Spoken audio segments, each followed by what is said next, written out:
Բարև ձեզ, եթերում բացարձակ արժեքն է, իսկ այսօրվա իմ հյուրը միջոցառումների կազմակերպիչ, բոլորին շատ հայտնի Աննա Թոքմաջյանն է։ Ողջույն Աննա։ Բարև Անջան, շատ հաճելի է այստեղ նորից գտնվել, շատ շնորհակալ եմ հրավերքի համար։ Ինչպե՞ս ես։ Շնորհակալ եմ դուք։ Լավ, մերսի շատ, Անջան, շատ շնորհակալ եմ։ Շատ հաճելի է ձեզ իմ տաղավարում տեսնել կրկին, վստահ եմ այս տարիների ընթացքում մենք շատ խոսելու եւ պատմելու բաներ կունենանք դուք։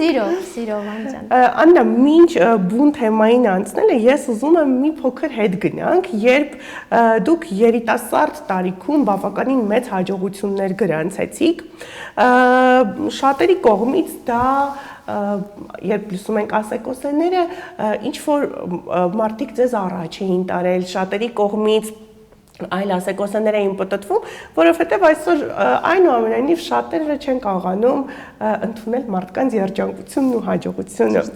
Երբ դուք այդ հաջողության ճանապարհին եք, արդյոք պատկերացնում եք, որ կգա մի օր, որ դուք ինքներդ ձեր մասին կլսեք նմանատիպ ասեկոսեներ։ Իրականում Անջան, ասենց ասեմ, մեկ ճանապարհ եմ անցել փաստացի, 10 տարվա փորձ ունեմ արդեն, դա արդեն մեծ փորձ է, որով աչքի հետ փակ կարողանաս քո գործը լիարժեք ճիշտ անես, գրագետ։ Ասենց ասեմ, ես ինքս զարմացա, թե ինչ մեծ ճանապարհ անցա, որովհետև դա ընդհանրապես ինձ սազական գործ չէր ընդհանրապես, ես չէի պատկերացնում կամ կազմակերպիչ դառնամ, բայց փառք Աստծո շատ լավ գնաց, շատ սիրեցի իմ գործը, դե բնականաբար սկսել ենք երեխաներից, շատ եմ սիրում երեխաներին ու ինձ մոտ ստացվում է։ Իսկ ինչ կապված է բնականաբար մարդկանց երևակայությունների հետ կապված, դա իհարկե իմ կարծիքով լավը լինես կխոսան, վատը լինես կխոսան, բնականաբար, դա միշտ լինելու է, մարդիկ միշտ կգտնեն հաստատ ինչ-որ մի թեմաներ խոսալու համար հաստատ կգտնեն, դա անհնար է։ Նամանավանդ, երբ որ դու լինում ես մարդկանց մեջ, այսինքն քեզ ամեն օր տեսնում են քո դեմքը, որտեղ մեկին դուր ես գալիս, մյուսին չէ, դա հաստատ է ձևա։ Աննա, իսկ ինչ կլիներ ձեզ հետ, եթե չլինեին ձեր կարմիր մազերը, երբևէ մտածել եք։ Մտածել եմ, շուտ ոտք կլներ։ Չեմ պատկերացնում, ես արդեն 10 տարի այս գույնի մեջ եմ, ու իրոք չեմ կարող ինձ պատկերացնել ուրիշ գույնի վարսերով։ Անհնար է։ Անկա, եթե անկա, ապա կարմիր մազեր, այդպես է ինձ մոտ։ Իսկ մինչև 10 տարին, երբ անցակ այս կտրուկ փոփոխության դա ձեզ հեշտ տրվեց։ Իրականում ես միշտ երազել եմ ունենամ կարմիր մազեր, իմ տատիկի օրինակով, ոնց որ սա կյանքս տեսել եմ, ես էլ իրան շատ նման եմ արտակնապես էլ, ու միշտ ջրոզում ու ինչ լավ կլինի մեծանամ, ունենամ կարմիր երկար մազեր, ու դա այդպես էլ եղավ, ոնց որ դրա համար մի օր ինձ արթնացա, ասի վсё, վերջ։ Ես ներկում եմ մազերս կարմիր գույն, վերջացավ։ Վարսավիրից մոտ գնացի։ Շատ լավ վարսավիր ունեմ իմ ջալոց, ինձ մոտ ընկերա Քրիստոֆեր Աննը, շատ լավ ընկերա, շատ լավ վարսավիր է, ասեցի կներկես մազերս կարմիր գույն, նայեց, ասեց լավ։ Ո՞նց ուզում ես։ Ու չպատկերացրեցիք, որ հենց այդ կարմիր գույնն էլ կարող է լինել ձեր հաջողության, ձեր կյանքի, ձեր հայտնիության գրավականը։ Այո, ես չի պատկերացնում իսկապես, ու հիմա ինձ այդպես էլ ճանաչում են, կարմիր մազերով անկա։ Շատ հետաքրքիր է։ Աննա, ինչպես նշեցիք, շատերը ձեզ ճանաչում են հենց այդ կարմիր մազերով, ձեր կերպարով, իսկ երբևէ մտածել եք, որ երբ օրինակ ինչ-որ մի բան շատ են տեսնում, ունի նաև հակառակ էֆեկտը։ Մարդիկ միգուցե հոգնեն, միգուցե այլ տարբերակներ փնտրեն, երբևէ մտածել եք եւ արդյոք դա կարող է ձեզ ինչ-որ առումով հանգեցնել այլ կտրուկ ոճային փոփոխությունների։ Իրականում մտածել եմ, որովհետև օրինակ բերեմ մանկական միջոցառումների վրա, հա։ Երեխաները ուզում են կարմիր մազերով անկային, ճիշտ է, բայց ծնողները արդեն հոգնել են, իսկապես նույն դեմքը տեսնել։ Ես էլ եմ ծնող, ու ես իմ վրա եմ վերցնում, ես էլ կարեի հոգնել, բայց ստեղ արդեն մենք ունենք ուրիշ հարց, որ на помощь приходит другое։ Իմ հմտություններն են գալիս, այսինքն ծնողը լավ ասում է, ոչինչ, հիմա մեր անկանա, թող նույն անկան գա, կարևորը լավ անցնի, այդպես է լինում, բայց իրոք ես մտածել եմ, որ հնարավոր է մի օր գա, որ ինձ ասեն անկայից հոգնել ենք, միգուցե փոխենք, բայց չեմ փոխի։ Մեկը չեմ փոխի, բոլորս կփոխեմ, բայց մազերս ու իմ կերպարը, իմ ոճը չեմ փոխի, դա իմն է, դա ես եմ։ Դրա համար ես աշխատանքի համար չեմ փոխել։ Դուք ձեզ ներդաշնակ եք զգում այս այո, ես ոնց որ իմ ներքինը ոնց կա, տենց էլ արտահայտում եմ իմ մազերով, իմ արտաքինի մեջ։ Այսինքն վառ, գունավոր ու ուրախ։ Պոզիտիվ։ Աննա, այսօր շատ են սնկի պես աճող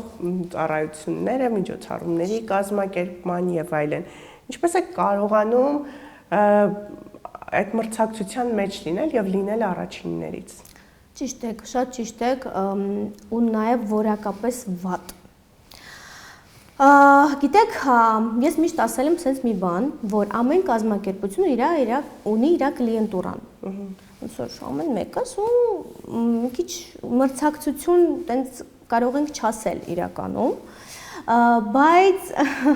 sense ասեմ դες ես տարիների ընթացքում ձեռք եմ բերել շատ լավ կլիենտներ, դարել են արդեն ինձ հարազատ մարդիկ, այդպես կարելի ասել, ու այդ իսկ պատճառով իմ գործը գնալով վերելքներ է բարձրանում, այսինքն չենք նվազում։ Այսինքն մեզ անհրաժեշտ է բացի նրանց, որ մենք աշխատանք ենք կատարում, նաև ունենալ հարաբերություններ, ընկերական, դա շատ կարևոր է։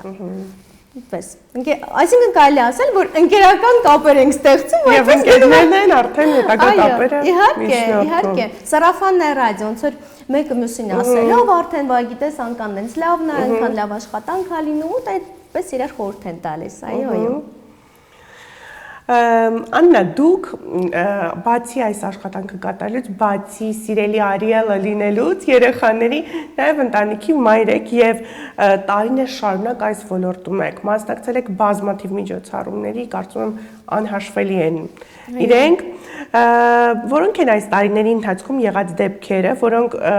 գուցե ստիպել են հոգու խորքում փոշմանել որոշման համար կամ իրական եղել է նման դեպքեր, թե ոչ։ Գիտեք, եղել են դեպքեր, երբ որ ծնողները շատ վատ են խոսել ինձ հետ։ Ինչ պատճառներով, օրինակ, տրամադրություն չունենալու պատճառով, հա։ Լինում են, դուք գիտեք, տենց մարդիկ, ովքեր որ տրամադրությունը ներիվ թափում են ուրիշ մարդկանց վրա, այդպես, հա։ Ասում ես, լավ, այդքան աշխատանք ես կատարում, այսքան ջանք ես դնում, ու մի հատ ինչ որ տրամադրություն չլինելու պատճառով քեզ այդպես ատվետ, ոնց որ կարելի ասել տան։ Եղել են դեպքեր, շատ եմ նեղվել, եղել են մի քանի դեպքեր, որ ուզեցել եմ ընդհանրապես այս աշխատանքի մեջ չլինեմ, ընդհանրապես, ասել եմ վերջ, ես վсё, ես փակվում եմ, ես գնում եմ վերջ, ես գործել չեմ անելու, բայց հետո մյուս օրը, ոնց որ հանգիստ եմ տվել, ասել եմ վերջ, ես գործը չեմ անում, մյուս օրը արթնացել եմ, ասել եմ չեմ կարում, իրոք չեմ կարում, սա իմն է, ես զգում եմ, որ սա է իմ աշխատանքը, это мой путь, как говорится, ես այտենց էի զգում, ու դրա համար ասում եմ, всё, շարունակում ենք, ոչ մեկին ուշադրություն չենք դարձնում, մենք մեր ճանապարհը գնում ենք, այդպես։ Իսկ հետաքրքիր է, որոնք են, ինչ դեպք է եղել, որ ամենաշատն է խոցել ձեզ։ Բացի այն, որ վատ են խոսել կամ շատ դեպքերում այսօր մանավանդ մեր հայ պատվիրատուների մոտ, եթե վճարում են գումար, ուրեմն պարտավորված են անպայման մուննատ գալ։ Դա կարծես թե պայման է, եթե գումար ես տալիս, պետք է մուննատ գաս։ Այո, այդ պարտադիր պահ է, ու գիտեք, օրինակի համար շոուն տևումը կես ժամ։ Հետո դու անես 25 րոպե, այդ 5 րոպեն կանք ասեն, իսկ 5 րոպեն ինչի՞ ոչինչ չեք արել։ Այսինքն ասում ես լավ, անենք, խնդիր չկա, նույնիսկ անում ոչ թե 5 րոպե, այլ 15 րոպե, որ ասենք, նայեք, մենք կարում ենք ավելի մնանք։ Ուղղակի, քանի որ երեխաները բավականություն ստացել են, այսինքն ամբողջ ծրագրաման ծրագիր իրանք տեսել են, ու քանի որ քանակից էլ է կախված այդ ամեն ինչի։ Մտածում ես, որ հանգիստ կարող ես գնալ։ Չէ, ուղղակի իսկապես մեր հայերը մի քիչ շատ ճիշտ եք ասում, որ վճարում են, պետք է մինչև վերջ ստանան։ Այո, մինչև վերջ։ Իսկ եթե խոսենք երեխաների մասին, տեսեք, դուք տարբեր սոցիալական խմբերի հետ եք շփվում։ Արդյոք երեխաներն էլ են տարբերվում իրենց ոչ դրական երևույթներով, որովհետև նկատելի է փոքրուց, թե որ երեխան տանը ինչ դաստիարակություն է ստանում։ Գիտեք, ինձ համար ինչա կարևոր, ասեմ, ծննդի ժամանակ,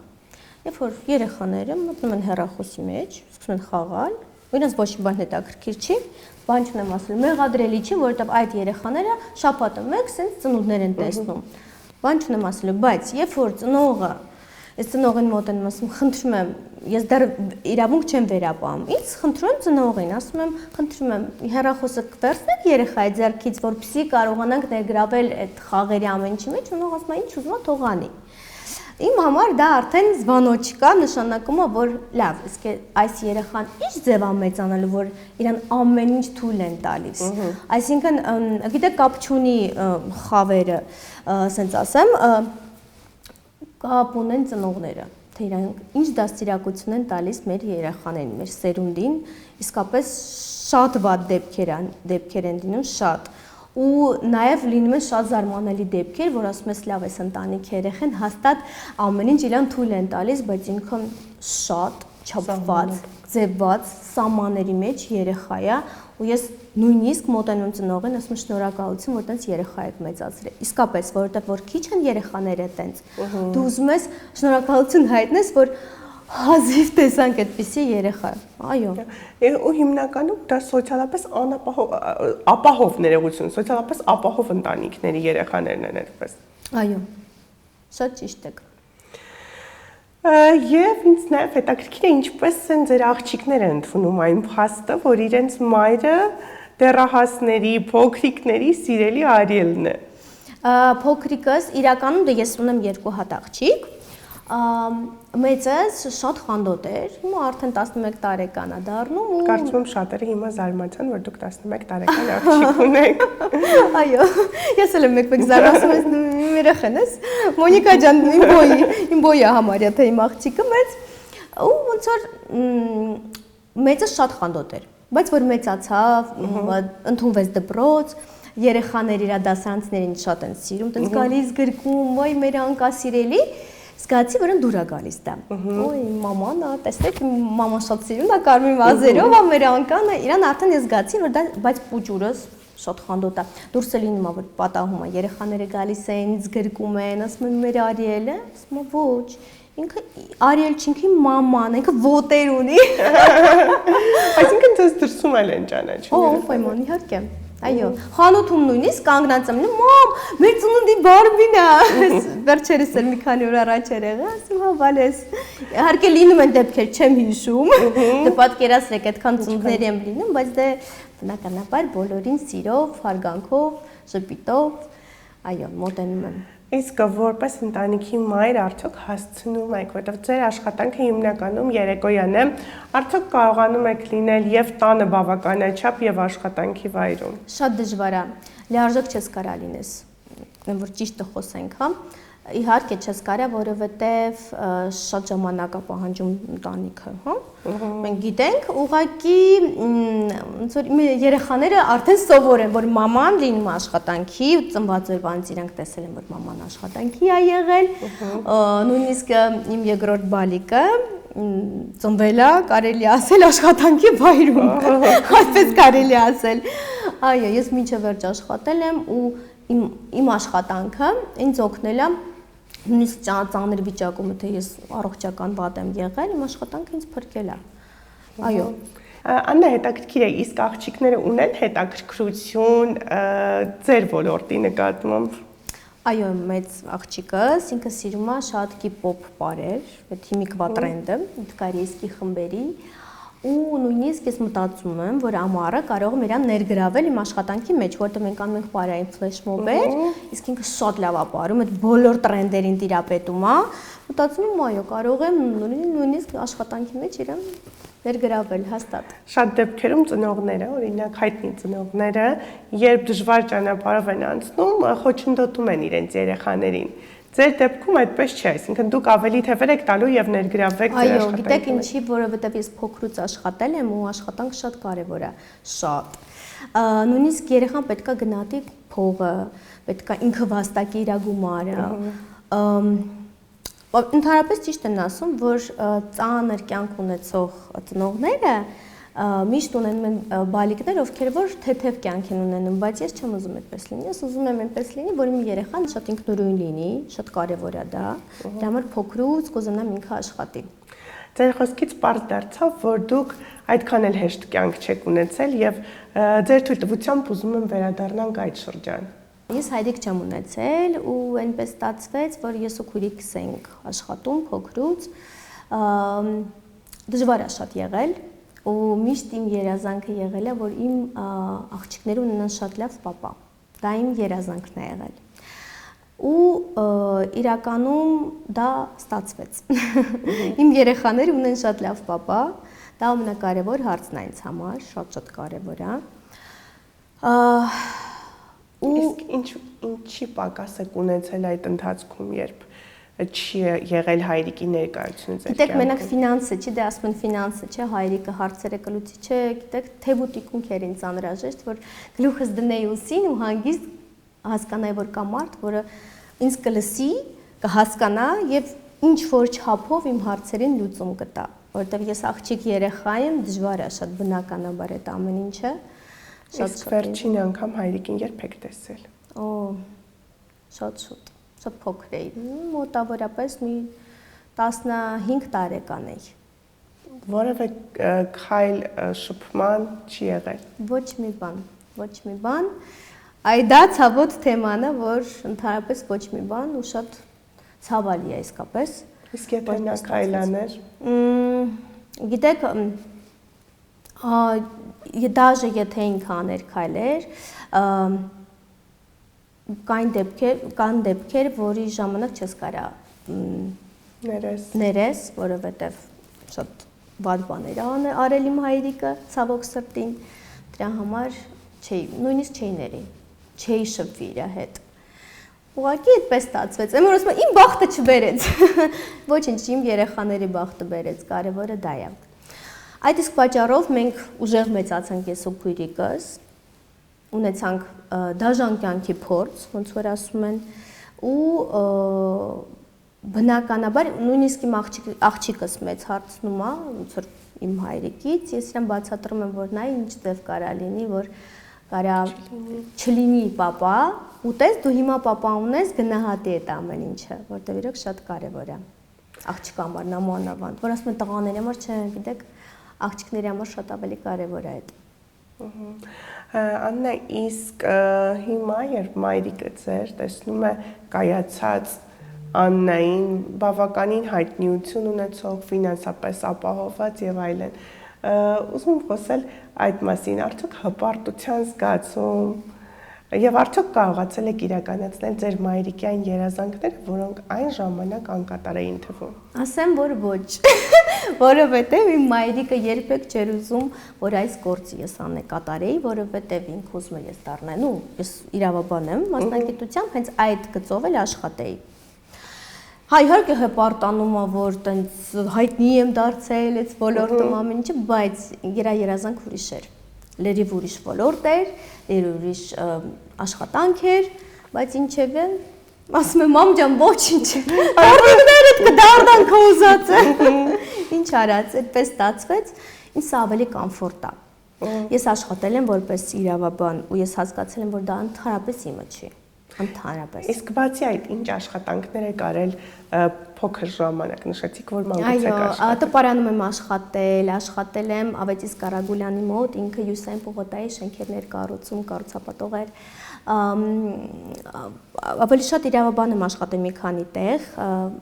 ադվոկատի օգնական եմ աշխատել նույնիսկ։ Կտրուկ փոփոխություն, որևէ կապ չունեցող մասնագիտությանը։ Այո, ընդհանրապես կապ չունեցող, ուղղակի երբ որ մայրացա ու ժամանակ չունեի աշխատելու, նենց ստացվեց, որ այս աշխատանքը եղավ էլի։ Իրականում ոչինչ հենց այնպես չի լինում։ Այո, իհարկե, ես համաձայն եմ։ И вообще всему свое время, հաստատ։ Աննա, իհարկե դուք շատ երիտասարդ եք, շատ գեղեցիկ, սակայն այս աշխատանքը ինչ որ շրջանում կարող է կանգ առնել, որովհետև միգուցե դուք արդեն չունենաք այդ ցանկությունը, ոչ թե արտաքինի հետ կապված, այլ պարզապես դուք չունենաք այդ ցանկությունը։ Իհարկե։ Իսկ որտեղ եք ձեզ պատկերացնում այդ ժամանակ։ Այդ իսկ պատճառով արդեն իմ աշխատանքի գրանցիաները, այո, մենք մեծացրել ենք։ Այսինքն ես ոչ միայն մանկականի շոու վարողն եմ իմ կազմակերպության, այլ նաև կազմակերպիչ եմ մանկական ծնունդների, կնունների, ինչը նշանակում, որ ես կարող եմ չվարել շոուն, ուղղակի կազմակերպել։ Դա արդեն թեթևացնում է իրականում, որովհետև ֆիզիկականը շատ է։ Շատ է շոուների ընթացքում, իսկապես պատկերացրեք օրվա մեջ մի քանի հատ շոու անցկացնես, շատ վատ է զգնում, իրոք շատ դժվար է, հետո տուն, երեխա ու առողջություն է պետք իսկապես։ Всё-таки արդեն 33 տարեկան եմ դառնում, մի քիչ է որ ասում, դժվար է։ Դուք կարող եք տարիքը չնշել, որովհետև վստահ եմ որևէ մեկը չէր կռահի։ Դե գաղտնիք ենք բացահայտում, ոչինչ։ Անե եւ հաղորդման վերջում ուզում եմ իմանալ, թե որն է ձեզ համար բացարձակ արժեք։ Անջան անցած անգամ էլ ասեցի, իրականում ընտանիքը, սերը, հարգանքը, երեխաներս։ Ամենակարևորը դա է ինձ համար եւ ես ապրում եմ, շնչում եմ իրենց համար, որ իրանք մեծանան, շատ լավ մարդիկ դառնան, սիրեն եւ հարգեն միմյանց։ Քուրիկներ են դե իրենք։ Շատ կարևոր է ինձ համար, շատ։ Շնորհակալ եմ գալու համար։ Ես եմ շնորհակալ։ Այս անգամ նորովի բացահայտեցինք ձեզ եւ խոսեցինք այն կետերի մասին, որոնց մասին մինչ այսօր որևէ տեղ չեք խոսել։ Ես եմ շնորհակալ Անջան, սիրով էլի կգամ։ Սպասում եմ։ Իսկ իմ այսօրվա արտաքին տեսքի համար շնորհակալություն եմ հայտնում Իսահակյան 14 հասցեում գտնվող Ագա Image ստուդիոյին։ Եթերում բացարձակ արժեքներ կհանդիպենք։